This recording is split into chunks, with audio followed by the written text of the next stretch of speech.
Malaikat tidak ditimbang, syaitan tidak ditimbang. Semua malaikat selamat, semua syaitan dihumban masuk ke dalam neraka. Dua makhluk yang akan ditimbang, jin dan manusia. Kita apa? Kita bukan mengaku binatang pula lagi. Orang ni, kita manusia tuan. Dua yang ditimbang nanti oleh Allah, dipanggil oleh Allah, bukan dipanggil oleh malaikat, dipanggil oleh Allah sendiri.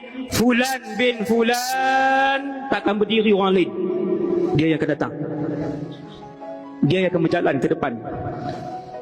Fulan bin Fulan, iqra kitabak, buka buku amalan kamu.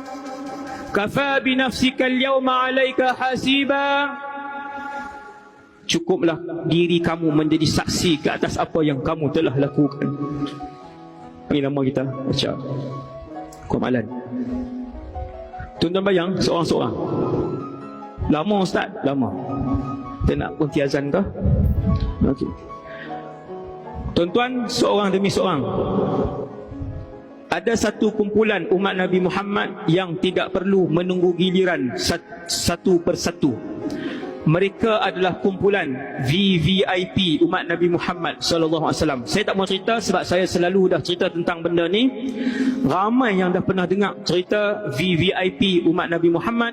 Mereka tidak dibuka buku amalan mereka. Tidak dibuka buku amalan mereka, direct menuju ke telaga Rasulullah, menaiki titian sirat selaju kilat, dan akhirnya berjalan masuk ke dalam syurga di belakang Nabi sallallahu alaihi wasallam. Siapa? Umat Muhammad sallallahu alaihi wasallam. Ada tak nabi lain yang tidak ditimbang amalannya Ustaz? Tak ada nabi yang tidak ditimbang. Rasul ditimbang amalannya. Nabi Ulul Azmi Ustaz, Nabi Musa, Nabi Ibrahim, Nabi Nuh ditimbang amalan. Ya, ditimbang amalannya.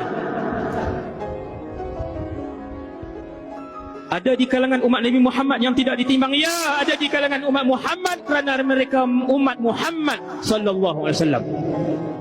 Tak mau lagi, tak mau minta lagi, tak berasa untung lagi jadi umat Muhammad sallallahu alaihi wasallam. Beruntung sungguh kita tuan-tuan. Alhamdulillah. Alhamdulillah. Beruntung kita jadi umat Muhammad sallallahu alaihi wasallam. Beruntung. Manusia paling dekat dengan Nabi, manusia yang paling banyak mengamalkan sunnah Nabi sallallahu alaihi wasallam. Cari sunnah Nabi. Cari sunnah Nabi. Amal. Berazam dengan Allah, wahai Allah, mulai malam ni nak amal semua sunnah Nabi. Ya Allah, mulai malam ni nak amal semua sunnah Nabi sallallahu alaihi wasallam. Habis ketika mana habis ditimbang semua amalan, selesailah tuan-tuan, habislah. Semua manusia, semua jin. Syaitan tak ditimbang. Itu beza jin dan syaitan. Beza jin dan syaitan. Jin, ada yang jin ahli syurga, ada yang jin ahli neraka. Adapun syaitan, kesemuanya neraka. Adapun malaikat, kesemuanya syurga. Jin dan manusia, ada yang jin syurga, ada yang manusia syurga. Ada yang jin neraka, ada yang manusia neraka. Wal-'iyazubillah. Maksudnya Ustaz masuk syurga nanti boleh sembang dengan jin? Boleh. Di dunia ni langsuir toyul macam tu je, hantu raya kan. Ni yang maru-maru tu lah, yang tuan-tuan duk sebut tu. Dalam syurga nanti maksudnya ada jin ahli syurga. Ya, ada jin ahli syurga. Nak kahwin boleh Ustaz? Kahwin dengan jin di syurga. Tu pelik-pelik dah tu. Nak kahwin dengan jin pula kan.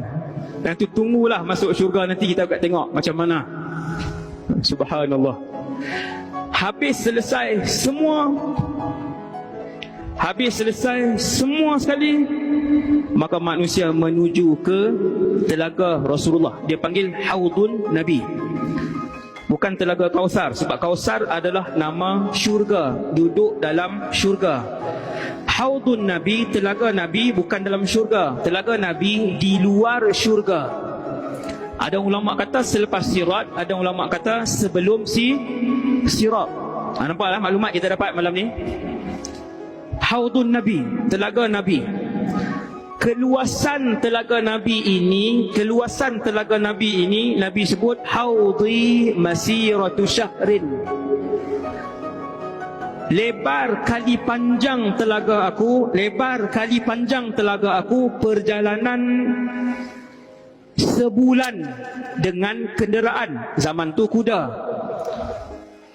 Perjalanan sebulan dengan unta ataupun kuda. Perjalanan sebulan. Dalam hadis lain Nabi sebut telaga aku seperti perjalanan daripada sekian ke sekian tempat. Daripada sekian ke sekian tempat